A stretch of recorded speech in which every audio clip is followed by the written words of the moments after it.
Hello, everybody. What's going on? It's Rover Sports.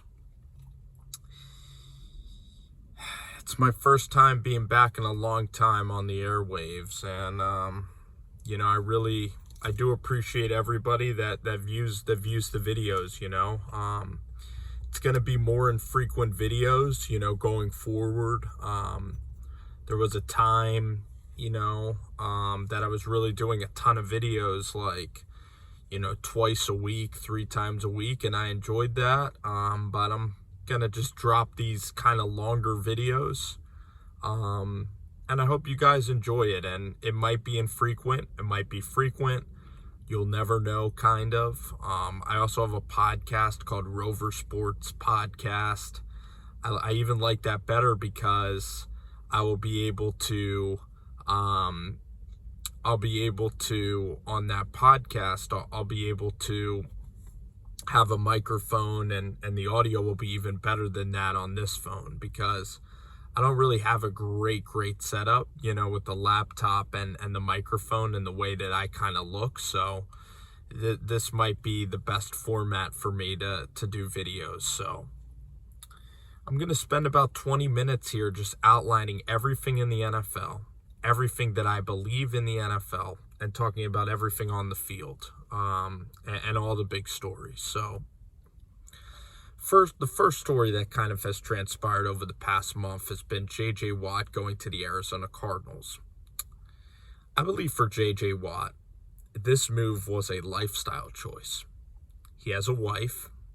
His wife just got married to J.J. Watt. Arizona is a warm weather area, okay? You have a coach in Cliff Kingsbury who's one of the nicest human beings on planet Earth. You have a guy in Michael Bidwell that I believe is a phenomenal person, who flew J.J. Watt out on a private jet. You have DeAndre Hopkins, who's a dear friend. You have Kyler Murray, who's a quarterback that I think is okay. I don't believe he's a top 5 quarterback. I believe that he's a top 13 level quarterback. You are playing in a division now in the NFC West. I believe for J.J. Watt to win a Super Bowl, the easiest move would have been to go to Buffalo. You have a really good guy in Sean McDermott. You have the Pagula family that is gaining more respectability over the years. You have Kim and Terry seems like a nice individual, and Kim seems like a phenomenal woman. She does. And it seems like a great family. And then you have Brandon Beane, who is a very responsible, upstanding individual. Seems like a very nice guy. And the point is that you have Josh Allen, who's an excellent quarterback. You have Stephon Diggs. Gabriel Davis is going to get better. You have a 1-2 punch of Singletary and Zach Moss, and you're even going to draft some other people. You also, on the interior, you have Ed Oliver. You have the kid from Iowa. You have Jerry Hughes on the outside, but you also have who's the kid from Iowa that I really like, AJ Epinesa. So Ed Oliver's coming into his own, so you're going to get one-on-ones in Buffalo. You have kind of quarterback problems in New England. In Miami, it's very unsettled. With the New York Jets, there's a possibility you could face a turnover machine in Samuel Darnold. And you would have an opportunity to sack Sam Darnold just in an abundant amount of time. So Buffalo's the place. You have Josh Allen. They just made an AFC championship. That's a place you go to if you want to win a championship. You look at Pittsburgh, and Big Ben is not as good as the Buffalo Bills. But you have your brother that's out there in Pittsburgh. But I totally get that from J.J. Watt, because that's his brother's thing. You don't want to step on your brother's toes. Like, your brother's crafting out an incredible career. The last thing you want to do is step on your brother's toes, man. You want to let your brother thrive, and you want to let your brother be the guy. You want to let your brother be the guy in Pittsburgh. You don't want to step on his toes. It's his deal. It's his prime. It's his career. You don't want to come in there because you're a big profile guy. You want to live your own life. And living in Scottsdale, Arizona, getting the golf. I mean, if I had an abundant amount of money and I could pick any city in the United States to live, I think Scottsdale would probably be, it would maybe be my number one choice because I can golf all the time. There's beautiful clubs, beautiful restaurants. The people there, I mean, I don't need a beach. I think Scottsdale is a phenomenal choice, and it's a lifestyle choice, and they're paying him the most money, and it's a decent team. I think it's a great spot for J.J. Watt. Now, is this Arizona team gonna win a championship? No. There's no way that the Arizona Cardinals are going to beat the San Francisco 49ers this upcoming year. Cliff Kingsbury is a nice guy. He's not a good head coach. Kyler Murray is a good quarterback, but he's a little small. You have one good receiver in DeAndre Hopkins. Your running backs are decent with Kenyon Drake. Your offensive line's going to get worse. Your defense is actually kind of getting nasty with Vance Joseph, which I never thought Vance Joseph a nasty defense. I thought those Miami years were kind of overrated. But Vance Joseph is very, very creative in terms of his scheme. He's fantastic. So it wasn't a great head coach in Denver, but he's a very good defensive coordinator, and they're adding some speed. So Keim's doing an all right job on the defensive front. You do have Chandler Jones on defense, Buda Baker, that you do have some talent. I wanted that kid Thompson out of Alabama to start playing some more football. But hey, I just view, you look at the NFC West, and I just view the Rams and the 49ers as better teams. I don't think that Kingsbury's going to win a championship. I think McDermott's a better coach than Kingsbury. You also look at the Packers, and the NFC is incredibly weak. I know that he just went out to the Cardinals, but I think the Packers, I think that division is easier, because you have a Jared Goff and Campbell, you have Matt Nagy, who's going to get fired next year. You have Mike Zimmer, who's going to get fired next year. So the Packers are pretty much the toast of that division. That's absolutely abominable right now, unless Russell Wilson gets his ass down to Chicago. There's no way that the Chicago Bears, there's no way that the Bears are going to make any sort of dividends next year unless Russell Wilson is playing in Chicago, unless he is coming down to Chicago. That's the only way that I see the Bears really, making a big move. You also have, who else? The Vikings. Their defense is getting okay. Dalvin Cook, you're right, maybe another year of defense. But Mike Zimmer, the offensive coordinator there, some coach's son, I don't know. Minnesota's just okay. If I had to pick who's going to win in the NFC, it's unbelievably difficult. You do have Tampa Bay. With Tom Brady that's playing some pretty good football. You do have the Atlanta Falcons with Arthur Smith. Can that defense really get going? The Saints are actually a mess. I don't believe Arizona's going to be that team. Could Stafford do it? I believe Stafford and the Rams can maybe do it. So I'm going the Rams, I'm going the Bucks, and I'm going the 49ers. I believe it'll be one of those teams. Not the Packers have just been there too much. They're just tired of getting there. They had their chance this year. They're not going to do it. It's either going to be the Rams, the Bucks, or the Niners. And if the Niners get Mac Jones or get Zach Wilson, if the Niners get a quarterback with Kyle Shanahan, they're going to be that team because you have Bosa, you have Fred Warner, you have talented defensive pieces. In the NFC East, I actually think the Giants can win the NFC East because the NFC East sucks. Washington, Redskins, I don't know what they're doing at quarterback. I don't really trust it. Their defense overachieved last year. Ron Rivera did a phenomenal job, but he's been handling, this quarterback situation. The Redskins are kind of screwed because they're going to miss out on Mac. They're going to miss out on Trevor Lawrence, and they're also going to miss out on Zach Wilson. Justin Fields, are they going to pick another Ohio State guy? The point is that Justin Fields is not very good. You look at Trey Lance. Trey Lance can be decent, but is Trey Lance a really good leader? Is Trey Lance a guy that you want in your foxhole? Is Trey Lance not selfish? I believe he could be selfish. I believe that that's a strong possibility. So I don't know if I want Trey Lance, a guy who's played 1 year of football, a guy that Listen, I'm not sure about his leadership skills. I'm sure about Trevor Lawrence. I'm sure about other guys. But Trey Lance, he's out there posting these Instagram videos of him going to training, and I know that a lot of people do it, but is he the ultimate team guy? You're only going to get one interview. It's too risky for the Washington Redskins to draft Trey Lance. He's too risky of a prospect. I wouldn't pick him. The only quarterbacks that I like in this draft are Mac, Zach, and Trevor Lawrence. And then in the third round, if you get Kellen Mond, you get Kellen Mond at a really, really good value. So the New York Giants, too, I don't believe Daniel Jones is that good of a quarterback. They believe that Daniel Jones is a good quarterback. I mean, you're going to have receivers that can get yards after the catch. You're going to have Saquon Barkley. He is a very, very limited quarterback. You're going to have very good line play if Daniel Jones is going to be successful. It was interesting to see Joe Judge get excited about Daniel Jones. Daniel Jones is going to have to be the 15th best quarterback in the NFL. The Giants this year need to win the NFC East. I mean, there's no excuse. The Eagles are absolutely awful. You got to beat the Eagles. The Cowboys are a train wreck with Dak Prescott's new contract. They suck. Their defense is awful.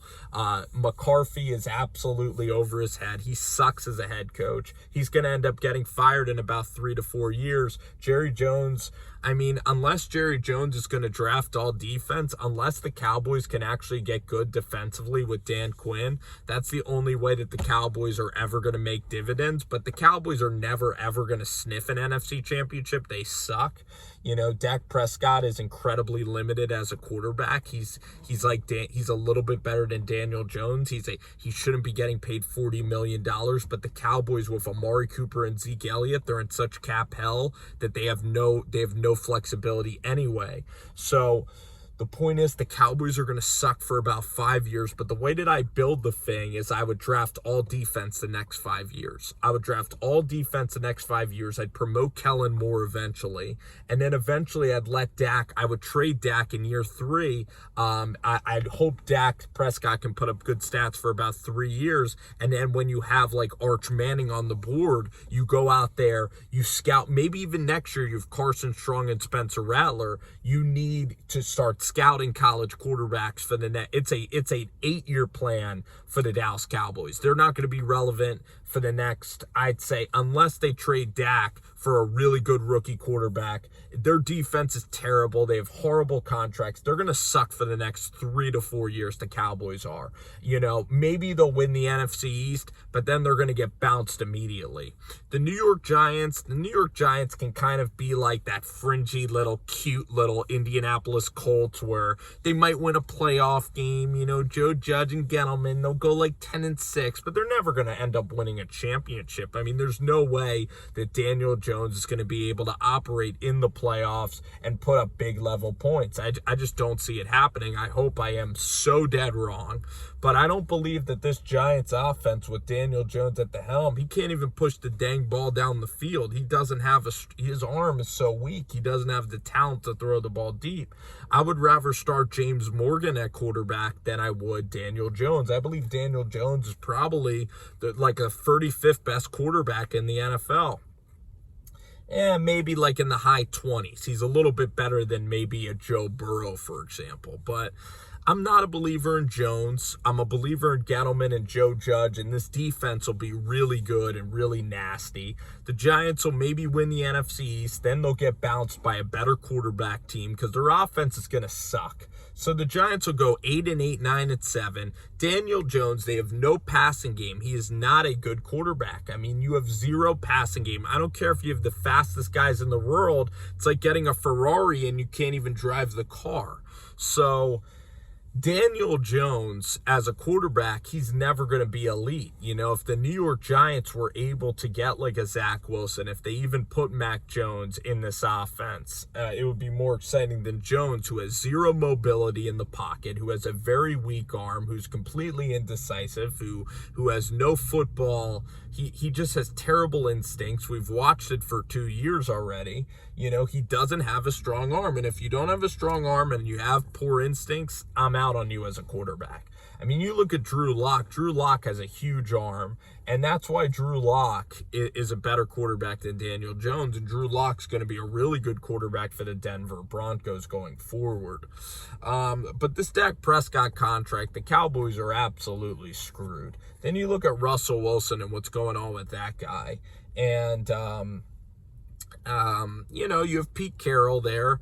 And Russell Wilson, he married Sierra, so he's changed a lot. He's not the kid from NC State. He's not a third-round pick. He's a superstar. And when you're a superstar and you're making that kind of money and you're living in L.A., you naturally will mature, or you'll just become a different person from year to year. That's what happens in life. You're not the same guy that you are 2 years ago. Now, you could predict, right? If you have unbelievable parenting, maybe if you're very ingrained in your ways, you'll stay like a consistent kind of person.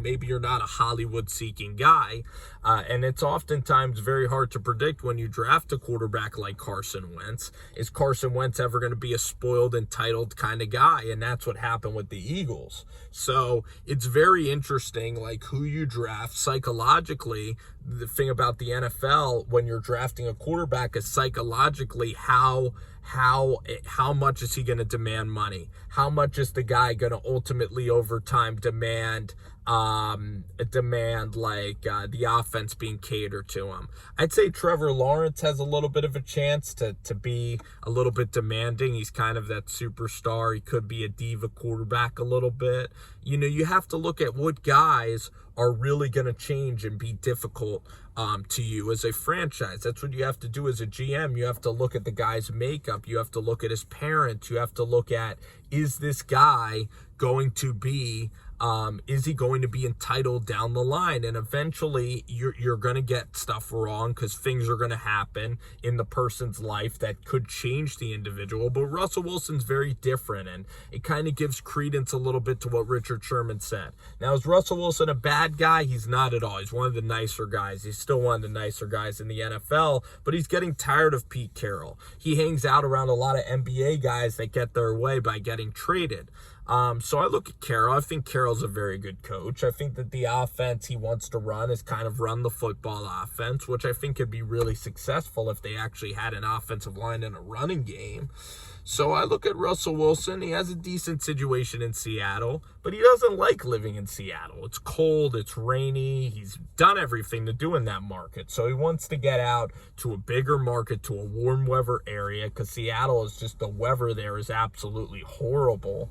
And he's dead tired of the people in Seattle. So you look at Russell Wilson, and you can't control where you're drafted, but he ended up signing that huge contract when you really shouldn't have signed that contract. That was a big mistake for Russell Wilson to do that, in my opinion. He should have taken less money to play in a city and a coach that he really liked.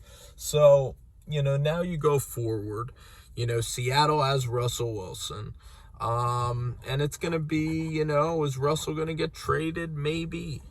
And Seattle's just in a horrible place. I said at the time when they signed Wilson, it was a terrible idea for the Seattle Seahawks. And the Cowboys were awful anyway because of that Amari Cooper contract, because of Ezekiel Elliott's contract, because of the Jalen Smith contract. The Cowboys giving money, the linebackers giving money, the running backs and wide receivers, they're giving money in all the wrong places. They're spending money, but they're spending it recklessly. So the Cowboys are in a terrible situation with their contracts. They made some terrible choices.